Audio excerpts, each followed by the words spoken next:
la palabra.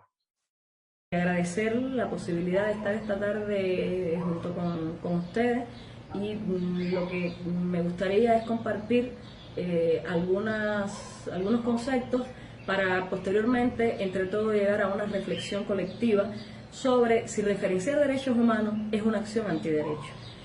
Bueno, partiendo de los postulados del derecho internacional y de los trabajos desarrollados por importantes abogados constitucionalistas como Luigi Ferrajoli, Garzón Valdés y Noberto Bobbio, sí lo es. Los abogados constitucionalistas, a través de los conceptos de territorio inviolable, coto vedado y esfera de lo indecidible, han desarrollado principios y reglas que los poderes constituidos no pueden violar y toman como centro de sus teorías los derechos individuales fundamentales. Por ejemplo, el concepto de territorio inviolable de Norberto Bobbio establece un límite a la aplicación del principio de la mayoría. Bobbio argumenta que la inviolabilidad de los derechos del ciudadano declarada en las constituciones reside en que esos derechos no pueden limitarse ni suprimirse a través de una decisión colectiva, aunque sea mayoritaria. Es por ello que se conocen como derechos contramayoritarios, es decir, que tienen carácter inalienable. ¿Cómo entenderlo si el principio de la mayoría es una regla técnica idónea para superar la diversidad, contraste o conflicto de opiniones particulares? Bueno, la respuesta viene de la mano de Rodrigo Umprimi, un destacado abogado colombiano, miembro de la Comisión Internacional de Juristas y del Comité de Derechos Económicos, Sociales y Culturales, los conocidos DEX, de Naciones Unidas durante 2015 y 2018. Y lo argumenta tomando como ejemplo al grupo LGBTI, porque entiende que ha sido históricamente discriminado, tiene debilidad política y es minoría. Para él, un grupo que no es mayoría no tiene por qué ser defendido en los espacios mayoritarios. Entiende que no se puede someter a referéndum temas polémicos que afectan a poblaciones en debilidad democrática. De hacerlo, se les impone una carga desproporcionada y posiblemente lo que se logre sea legitimar la discriminación con el argumento democrático. Y ejemplifica. Miren, se puede someter a referéndum que exista matrimonio o que no exista matrimonio, pero no se puede someter a referéndum que exista matrimonio para uno y no para otros. Se pueden plebiscitar ciertas políticas, ciertas decisiones, pero no cuando tienden a dividir a ciertas poblaciones que no se van a poder enfrentar bien en el debate democrático. Bueno, y viéndolo así, ¿cómo fue posible en Irlanda? ¿Qué pasó en Irlanda? Bueno, miren, Irlanda es un caso absolutamente excepcional. Es el único país, y ya suman unos 30, en aprobar las relaciones entre personas del mismo género, en hacerlo mediante referéndum popular. El resto lo realizó a través de la vía judicial o legislativa. Irlanda es emblemático porque en el año 2015 un pueblo de fuerte tradición católica lo hizo posible con el 62% del voto popular. Pero los pilares estaban creados desde el año 2010 mediante la Ley de Relaciones Civiles. Esta norma reconocía legalmente las parejas de hecho del mismo sexo. Eso como elemento número 1. Como número 2, la campaña por el sí fue liderada por el gobierno de coalición entre conservadores y laboristas. Varios grupos se manifestaron en contra, como es de esperar, lo mismo que sucede en nuestro país. Entre ellos se destacaron grupos antiaborto, conservadores y la Iglesia Católica. Su campaña se centró en argumentar que las uniones homosexuales atentarían contra la familia tradicional, la familia original, erosionarían los derechos de la infancia, modificarían los procesos de adopción y maternidad subrogada. Como número 3, el trabajo en equipo entre personas de todos los sectores de la sociedad, grupos de la sociedad civil, y tenían como objetivo promover, informar y consolidar el sí.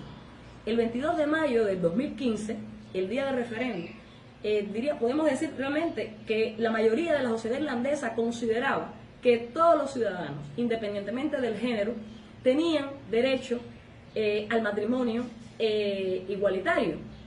Y sentían también la profunda necesidad de mostrar a la comunidad de naciones que todos los seres humanos tienen el derecho a formar una familia. Mostrarle al mundo que las personas LGBTI y sus familias importan.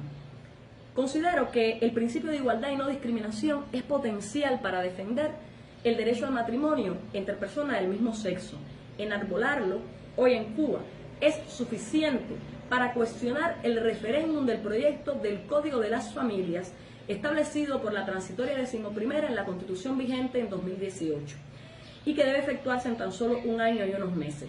Una antinomia constitucional que colisiona con un principio que no admite acuerdo en contrario, según establece la Convención de Viena sobre el Derecho de los Tratados. Por eso entiendo que nuestro discurso debe fundamentarse en este principio de igualdad y no discriminación. Es potencial para la defensa de nuestro derecho al matrimonio, porque está considerado por el derecho internacional como norma imperativa, tiene carácter jus cogens y es de aplicación universal. Y este carácter es importante porque este carácter implica que está dentro del cuerpo de reglas de máxima jerarquía del derecho internacional y obliga a todos los estados a cumplirla. La Convención de Viena conceptualiza el jus cogens en el artículo 53. Para los efectos de esta convención, una norma imperativa de derecho internacional general es una norma aceptada y reconocida por la comunidad internacional de naciones como una norma que no admite acuerdo en contrario y que solo puede ser modificada por una norma ulterior del derecho internacional general que tenga el mismo carácter. Este imperativo jurídico garantiza que ningún instrumento de derecho internacional o nacional, como el caso que nos ocupa, las constituciones, pueda implementar diferencias entre los ciudadanos por razones políticas, sociales, económicas, culturales, religiosas o de cualquier otra índole, que limite, anule o menoscabe el reconocimiento y el ejercicio de sus derechos fundamentales.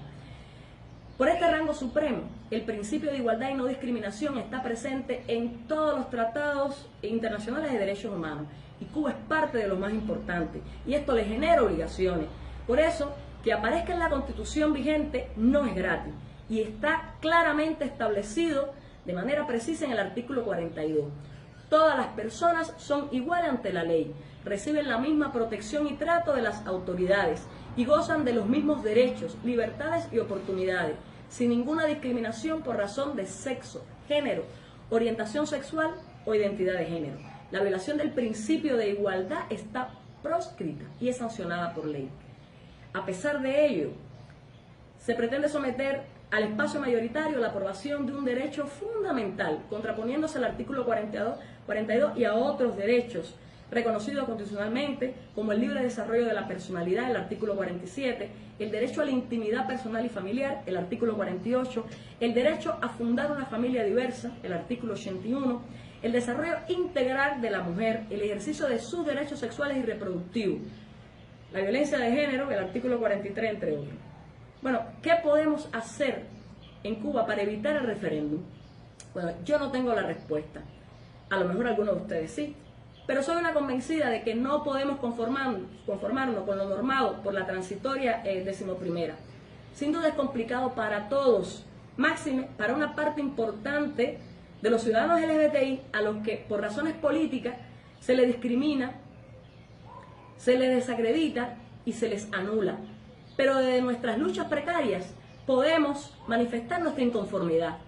Podemos intentar generar espacios de diálogo con los decisores, utilizar todos los canales disponibles para con argumentos basados en los derechos humanos fundamentales que nos asisten, al menos hacerles saber que no somos tan ignorantes como en ocasiones nos ha presentado el discurso oficial, que defendemos nuestros derechos desde lo que vivimos y que nadie nos vende las ideas de rebeldía.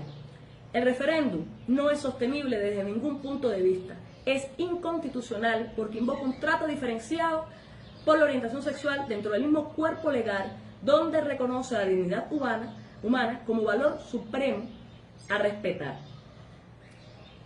Y el ejercicio de importantes derechos y deberes consagrados en la Constitución, los tratados y las leyes, según el artículo 40.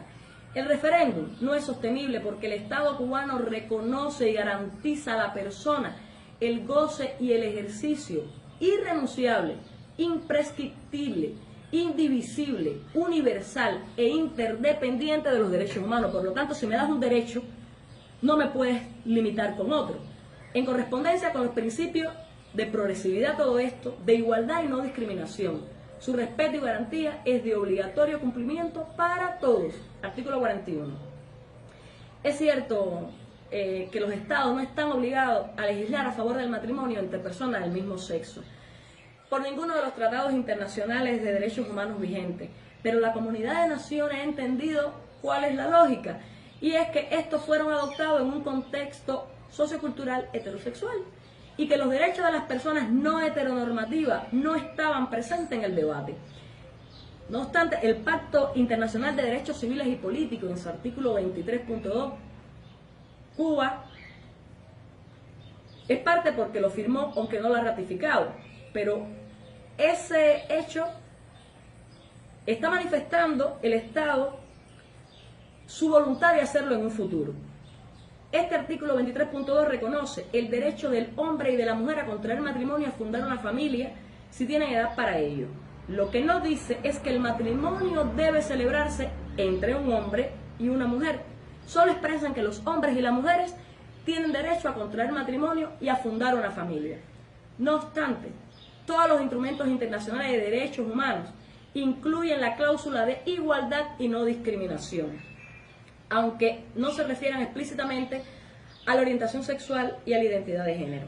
El derecho internacional acepta que se incluya dentro de la categoría y cualquier otra condición social toda manifestación que menoscabe los derechos fundamentales y su resultado sea la discriminación. Por ello, y todo lo anterior, no estamos de acuerdo con el referéndum de nuestro derecho al matrimonio.